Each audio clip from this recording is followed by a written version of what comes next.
Hey everybody, Joel Kennedy with Kennedy Violin. So what are the biggest pitfalls for the beginning violinist? Well, the violin is really hard, right? And I've taught a ton of beginning violinists, and I always consistently see the same errors that can be made that'll have long-term implications. So today I'm just going to go over how to avoid those so you have the most success as a beginning violinist. So just so you know, your goal is to learn proper technique from the beginning. And if you do, the violin will be a little harder to learn in the beginning. But long term, it's going to make the violin easier to play, and you're going to have a lot higher skill level by the time you go down your violin journey if you've worked on having proper technique. Okay, so the 4 biggest pitfalls to avoid are, drum roll. Okay, so number 1 is holding the bow wrong. So holding the bow properly is very counterintuitive, okay? So if you start learning to hold the bow and it feels good, you're probably doing it wrong. It should probably feel like you're going to drop the bow, but that's okay. So just remember that when you're learning how to hold the bow, the violin holds up your bow, not your hand. You want to think of your bow as your bow hold, as being a bow guide. You're simply guiding that bow back and forth on the instrument, and the instrument is, for the most part, holding your bow up. Now, the 2 fingers that are the biggest culprits are the thumb and the pinky. Remember, your thumb and your pinky have to be bent. They don't have to be bent an extreme amount, and they're not always bent the same, but they can't be locked, okay? So you've probably seen people playing the bow like this with a locked pinky. Bad, okay? And you've probably seen people play with a straight thumb. Bad again. Okay, so your goal is to learn how to hold the bow with a nice rounded pinky, okay? And it's gonna look different depending on where you are in the bow stroke, but you want a bent pinky and you want a bent thumb. Why? Because if you do not have a bent thumb and a bent pinky, then your joints are rigid. So imagine locking your knees and trying to run. Not only would you look ridiculous, but you wouldn't run very fast, especially if there was a cheetah behind you, okay? You might run a little bit quicker, but you still look ridiculous. Okay, so you wanna make sure that your fingers are not locked. That's the big one. And I do have a video on the channel about how to hold the bow properly. It's 3 easy steps. I think it's a really easy guide on to learn how to hold the bow right. Okay, so number 2 is having a collapsed wrist. Okay, so you want your wrist to be straight.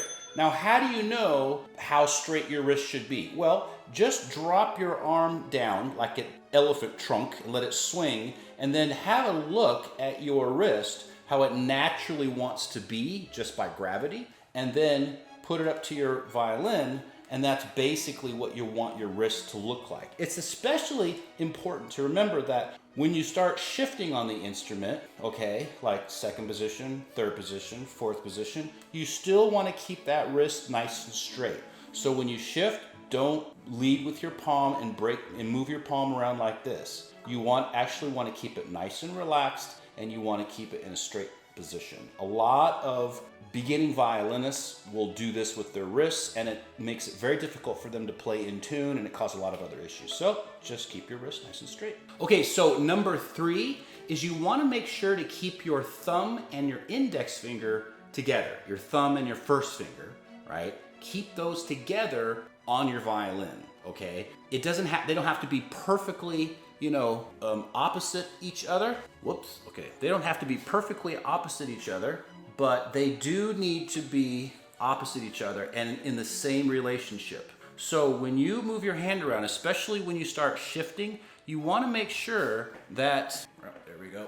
You want to make sure that your thumb moves with your finger. Okay, so what happens a lot of times with beginning violinists is that when they start to learn how to shift, here's 2nd position, here's 3rd position, here's 4th position, back down to 1st. When they start shifting, what they'll do is they'll move their thumb up and then move their hand. Or more commonly, they'll move their hand up and then leave their thumb behind. You want to keep that thumb with your first finger. Why? Why would you want to do that? You want to think of your hand as a frame, okay? So you're moving a frame around your instrument. And this frame contains 4 fingers that you can use to play your instrument. The worst thing that you can do is think about your hand as having independent fingers. So you're thinking, oh, I'm playing fingers around the violin. No, you're actually moving a frame, your hand, around the instrument.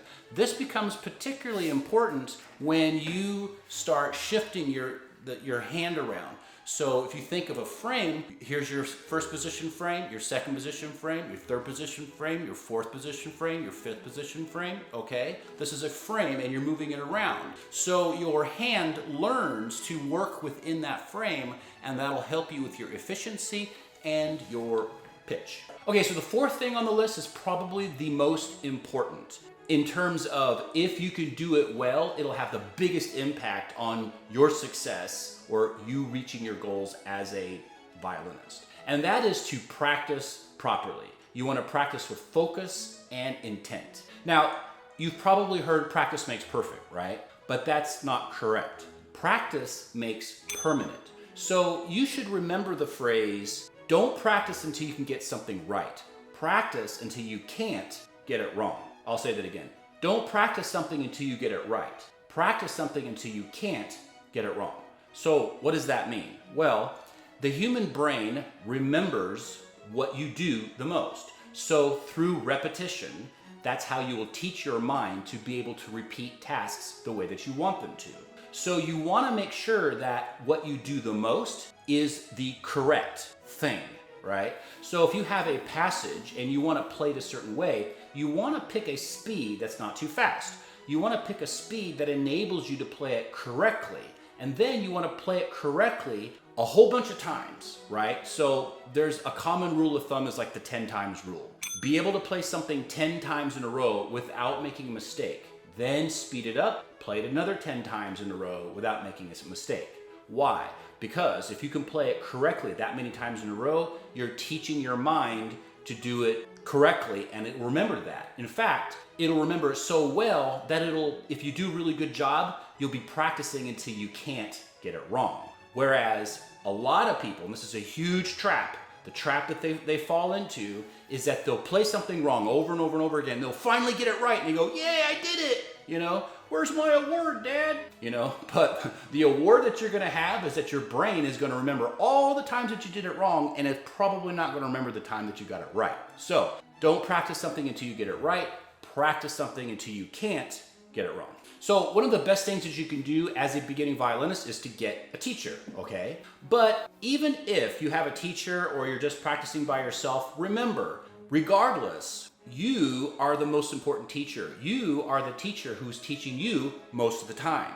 So your success with the violin or viola or cello or any other instrument is determined by how good a teacher you are to yourself. So guys, I hope this video helps. If you guys have any questions or comments, please put them below. Don't forget to like and subscribe. And with that, I hope you guys have a great day.